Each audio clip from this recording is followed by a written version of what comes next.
Savez-vous que la texture des aliments dépend de leur préparation? Prenons l'exemple du chocolat. Le préférez-vous fondant ou craquant? Yann va nous présenter une jolie expérience.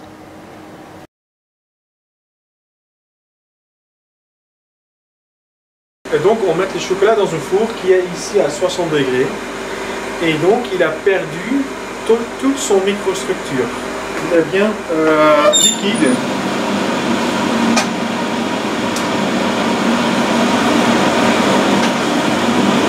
Voilà.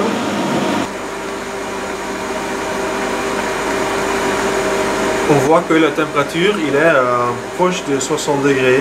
Donc on va le traiter pour remettre son microstructure dans de bonnes conditions pour créer le bon goût du chocolat.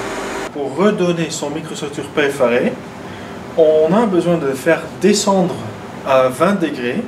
On va utiliser le plaque en verre pour refroidir le chocolat et après remettre le chocolat autour de 30 degrés pour permettre le développement de son microstructure cristallin. On verse 2 tiers du chocolat sur la plaque et on garde 1 tiers pour permettre le 1 tiers de remonter en température du moment qu'on est prêt. À peu près 1 tiers du chocolat.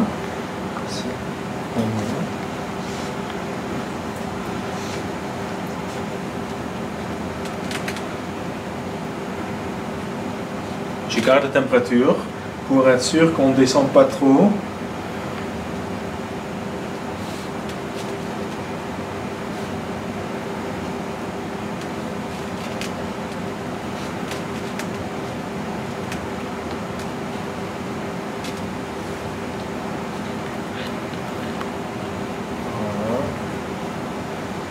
Donc maintenant qu'on a presque à 20 degrés, je vais remettre le chocolat avec le reste pour faire remonter à une température autour de 30 degrés.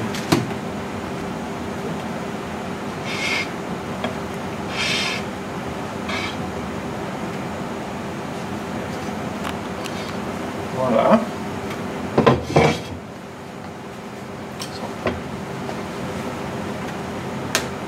Et on mélange pour faire remonter le chocolat en température. Donc on a créé des microcristals pendant le temperage et ce germe de microcristal va créer des cristals larges qui donnent la microstructure qu'on aime bien dans le chocolat.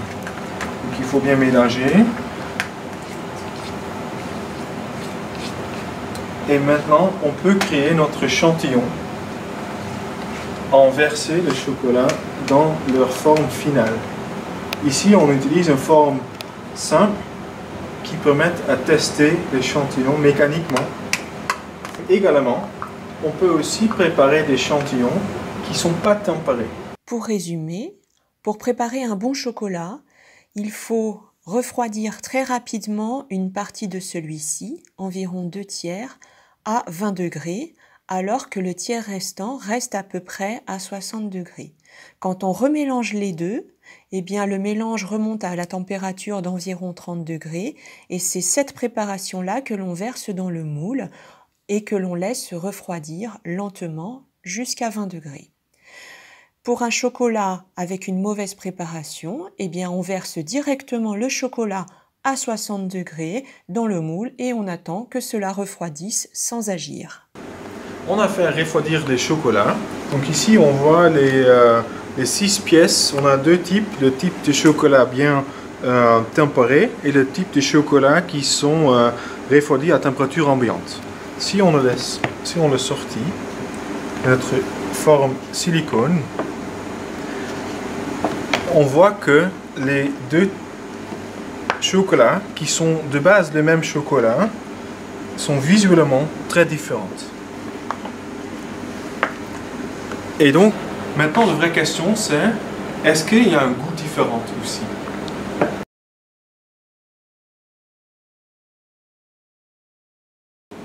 Ça, c'est une machine pour tester la mécanique des matériaux. Donc ici, on s'appelle ça une machine de traction, mais on va l'utiliser pour tester le chocolat en compression en test 3 points. Ici, on va mettre notre échantillon de chocolat en intérieur. On peut le charger en mode de flexion 3 points. Donc il y a 2 appuis en bas et une en haut. On lance la machine, il commence à descendre lentement.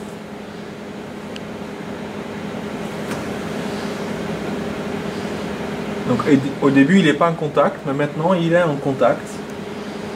Et plus en plus le chocolat va être chargé.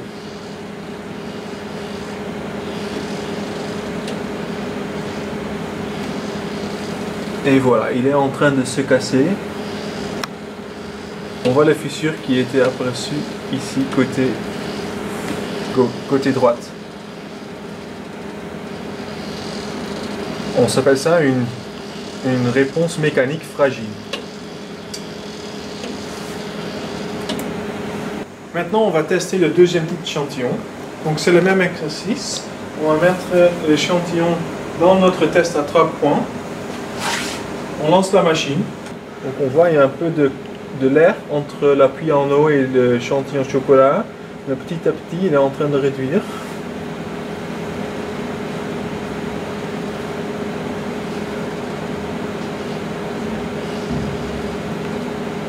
Maintenant il est presque complètement en contact. Et la dernière fois ça a pris 35 kg de force pour faire casser l'échantillon. Maintenant on voit des petites fissures qui sont en train d'être créées déjà.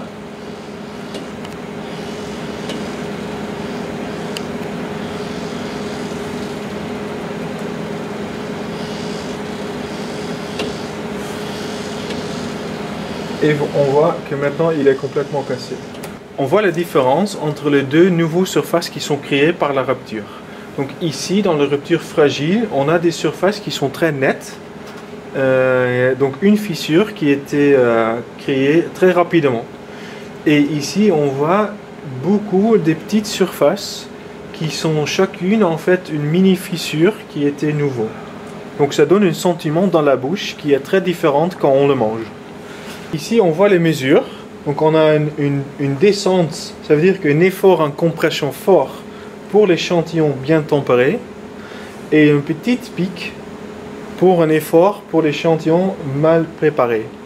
Et donc la différence en effort pour celui c'est autour de 35 kg d'effort qu'on a besoin pour le casser et pour l'autre 16 kg d'effort.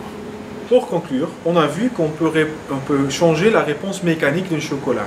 Donc avec un chocolat bien tempéré, on a une réponse fragile et ça donne le goût qu'on préfère quand on mange chocolat. Également, avec des métaux comme des alliages aluminium et des hachés, on peut changer la réponse mécanique avec un traitement thermique. Et c'est ça qui permet à des ingénieurs de développer des matériaux qui sont bien pour l'application d'aujourd'hui.